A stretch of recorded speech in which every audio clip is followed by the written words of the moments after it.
সল্টলেকের সাংবাদিক বৈঠকে শুভেন্দু অধিকারী, শুনবো কি বলছেন। আমি প্রথমেই পরিচয় করিয়ে দিই, উত্তরবঙ্গে উন্নয়নের জন্য যিনি লড়াই করেছেন, বিশেষ করে কোচবিহার এবং সামগ্রিকভাবে আমাদের মালদা থেকে শুরু করে আলিপুরদুয়ার পর্যন্ত আমাদের রাজবংশী সমাজের জন্য, উত্তরবঙ্গের জন্য যিনি অনেক দমন পীড়ন সহ্য করে একাধিক বছর জেল খেটেছেন, খুব সংগ্রামী নেতা মাননীয় বংশীবদন বর্মন মহোদয়, তিনি তার যে সংগঠন রয়েছে কোচবিহার রিলেটেড সংগঠন হলেও উত্তরবঙ্গের প্রভাব রয়েছে সব জেলাগুলিতে। তিনি এতদিন তৃণমূল কংগ্রেসকে সমর্থন করে আসতেন 2016 সাল থেকে অদ্যাবধি লাস্ট লোকসভা নির্বাচন পর্যন্ত। তিনি ইতিমধ্যে মাননীয় শ্রমিক ভট্টাচার্য সভাপতি, মাননীয় ভূপেন্দ্র যাদবজি আমাদের নির্বাচন প্রভারী, সর্বোপরি আমাদের সর্বভারতীয় নেতা স্বরাষ্ট্রমন্ত্রী অমিত শাহজির সঙ্গে তার আলাপ আলোচনা হয়েছে। তার রাজবংশী সমাজ এবং উত্তরবঙ্গের উন্নয়নের জন্য বেশ কিছু প্রস্তাব রেখেছেন, যা ভারতীয় জনতা পার্টি আগামী দিনে সংকল্পপত্রে গুরুত্ব সহকারে সেগুলো বিবেচনা করবে। এই প্রতিশ্রুতি সর্বোচ্চ নেতৃত্ব স্তরে দিয়েছে। তার কোনো ব্যক্তিগত চাওয়া পাওয়া নেই, তিনি ভোটে লড়বেনও না, এখানে ভারতীয় জনতা পার্টির কাছ থেকে তিনি কিছু চানও নি। তিনি তার সমাজ এবং উত্তরবঙ্গের জন্য কিছু কথা বলেছেন, সেটা আমরা বিবেচনা গ্রহণ করেছি, যুক্তিসঙ্গত প্রস্তাব। দ্বিতীয়, এই সংগঠনেরই আমাদের অন্যতম নেতা এবং বংশীবদন বর্মন মহোদয়ের সংগঠনের অন্যতম বড় পদাধিকারী গিরিজা শঙ্কর রায় মহোদয়, রাজবংশী আন্দোলনের আরেক মুখ, তিনি আজকে ভারতীয় জনতা পার্টির পরিবারে যুক্ত হচ্ছেন অর্ঘ্য রায় প্রধান, দীর্ঘদিনের এমএলএ ছিলেন মেখলিগঞ্জে এবং নানাবিধ সাংগঠনিক কাজে তিনি তৃণমূল কংগ্রেসের সঙ্গে দীর্ঘদিন ছিলেন। ব্লক যুবর প্রেসিডেন্ট থেকে জেলা যুবর প্রেসিডেন্ট, জেলার মূল কমিটির সহসভাপতি থেকে সাধারণ সম্পাদক, রাজ্য কমিটির সদস্য, একাধিক পোস্ট রয়েছে। আপনারা জানেন, শুধু অর্ঘ্য রায় প্রধান নয়, তার পিতৃদেব প্রাক্তন সাংসদ অমর রায় প্রধান, তিনিও উত্তরবঙ্গে অত্যন্ত শ্রদ্ধেয় মানুষ। তার যোগদান, সহজ সরল জীবনযাপন, সততা নিষ্ঠা, শ্রদ্ধার সঙ্গে সকলে এখনো সম্মান করে। তিনি আজকে আমাদের পরিবারে আসছেন।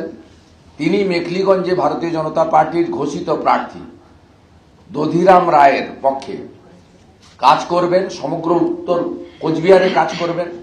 গতকাল উনার সঙ্গে মাননীয় রাজ্য সভাপতি শ্রমিক ভট্টাচার্যের নির্দেশে আমি কথা বলেছি দধিরাম রায়ের সঙ্গে। তিনি, জলপাইগুড়ি জেলার সভাপতি আমাদের শ্যামল রায়, আমাদের সাধারণ সম্পাদক বাপি গোস্বামী, তারাও তাকে বিজেপি পরিবারে যুক্ত করার জন্য স্বাগত জানিয়েছেন। এবং তার সঙ্গে মেখলিগঞ্জ ব্লক তৃণমূল যুব কংগ্রেসের সভাপতি বাপ্পা মন্ডল ভাই এসেছেন অর্ঘ্যর সঙ্গে, অর্ঘ্যর সহযোগী ভাতৃপতি, তাকেও আমরা বিজেপি পরিবারে সামিল করছি। তাই আমি আর দেরি না করে মাননীয় রাজ্য সভাপতি, রাজ্যসভার সাংসদ মানে শ্রমিক ভট্টাচার্য মহোদয়কে অনুরোধ করব পতাকা ধরানোর জন্য, এবং আমরা পাশে থাকব।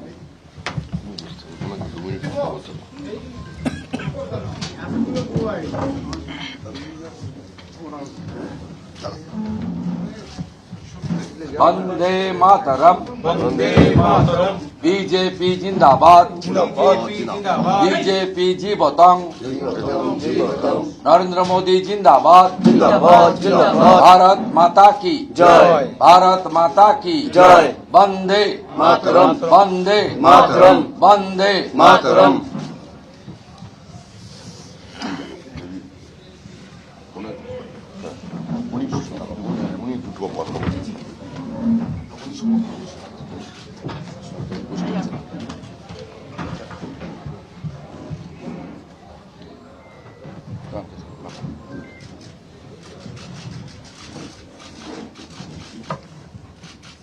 মাননীয় বংশীবদন বর্মন মহোদয়, তার সংগঠনের তিনি এখনো আমাদের রাজবংশী ভাষা একাডেমি ডেভেলপমেন্ট বোর্ডের চেয়ারম্যান আছেন। নির্বাচন বিধি চলছে, সরকারি পোস্ট। তিনি সমর্থন ঘোষণা করছেন ভারতীয় জনতা পার্টিকে। সুপ্রিম কোর্টে এসআইআর মামলার শুনানি আর সওয়াল জবাব চলাকালীন সুপ্রিম কোর্টের মাননীয় প্রধান বিচারপতি তিনি প্রশ্ন করেছেন যে অন্য রাজ্যে তো নির্বিঘ্নেই হচ্ছে এসআইআর, শুধু পশ্চিমবঙ্গে এত অসুবিধে কেন? অন্য রাজ্যে তো আরো বেশি নাম বাদ গেছে, তাহলে পশ্চিমবঙ্গেই এত সমস্যা কেন? অন্য রাজ্যে এমন সমস্যার মুখোমুখি হয়নি? সুপ্রিম কোর্টে জানালো নির্বাচন কমিশন 6 এপ্রিল প্রথম দফার ভোটের মনোনয়ন শেষ, তারপরে আর ভোটার তালিকায় বদল সম্ভব নয়। এখনো লক্ষ লক্ষ ভোটারের ভাগ্য নির্ধারিত হয়নি। সুপ্রিম কোর্টের সওয়াল তৃণমূলের আইনজীবী শ্যাম দিওয়ানের। ভোটদানের আগে পর্যন্ত তালিকা সংশোধনের কাজ চলুক, যাদের এখনো নিষ্পত্তি হয়নি তাদের সাহায্য করা হোক, কেননা এদের নাম খসড়া তালিকায় ছিল। শ্যাম দিওয়ান তিনি এই সওয়াল করেছেন, যে যে আসনে 6 এপ্রিল মনোনয়ন শেষ তাদের অগ্রাধিকার দেওয়া উচিত। এসআইআর মামলায় মন্তব্য সুপ্রিম কোর্টের বিচারপতি জয়মাল্য বাগচির। সওয়াল জবাবে আর কি কি উঠে এলো আমরা জানবো। আমাদের প্রতিনিধি সৌভিক মজুমদার রয়েছেন আমাদের সঙ্গে। সৌভিক,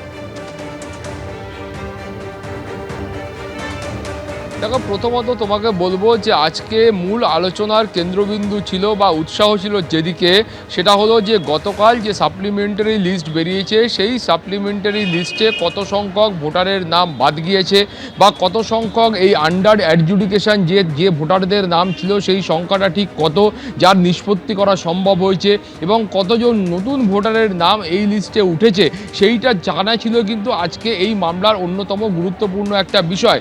এবং শুরুতেই কিন্তু আইনজীবী কল্যাণ বন্দ্যোপাধ্যায় তিনিও কিন্তু বলেন যে এই যে সাপ্লিমেন্টারি লিস্ট বেরিয়েছে তার কোনো সফট কপি তারা এখনো পর্যন্ত পাননি, ফলে নির্বাচন কমিশনের উচিত এই সফট কপি প্রত্যেককে দেওয়া, তাহলে এই গোটা বিষয়টা পরিষ্কার হবে যে এই যে সাপ্লিমেন্টারি লিস্ট বেরোলো সেখানে আদৌ কি রয়েছে, কতজন ভোটারের নাম সেখানে আছে, কতজন ভোটারের নাম সেখান থেকে বাদ গিয়েছে, সেই বিষয় সম্পর্কে একটা সুস্পষ্ট ধারণা পাওয়া যাবে। কিন্তু সেই ধারণা এখনো পর্যন্ত পাওয়া সম্ভব হয়নি। ফলে তুমি বুঝতেই পারছো যে গতকাল থেকে যে প্রশ্ন ঘোরাফেরা করছিল বা যে ধোঁয়াশা ছিল সাপ্লিমেন্টারি লিস্টকে ঘিরে, আজকেও সুপ্রিম কোর্টের শুনানির পর সেই ধোঁয়াশা কিন্তু একই জায়গায় রয়ে গিয়েছে। তারপরে তোমাকে বলবো যে আজকে কিন্তু অন্যতম একটা গুরুত্বপূর্ণ বিষয় ছিল যে এই মামলার ক্ষেত্রে যে এই যে গোটা এসআইআর প্রক্রিয়া চলছে সেই এসআইআর প্রক্রিয়াটার কবে শেষ হবে এইটা নিয়ে একটা প্রশ্ন আজকে সুপ্রিম কোর্টে উঠেছিল। মাননীয় বিচারপতি জয়মাল্য বাগচি বলেছেন যে 6 এপ্রিলের আগে এই গোটা প্রক্রিয়াটা বা না হলে যেখানে প্রথম দফায় ভোট রয়েছে সেটা শেষ করার জন্য অগ্রাধিকার দিতে হবে এবং নির্বাচন কমিশনকে সেই চেষ্টা করতে হবে। দেবস্মিতা, ধন্যবাদ। সৌভিক, এবিপি আনন্দ এগিয়ে থাকে, এগিয়ে রাখে।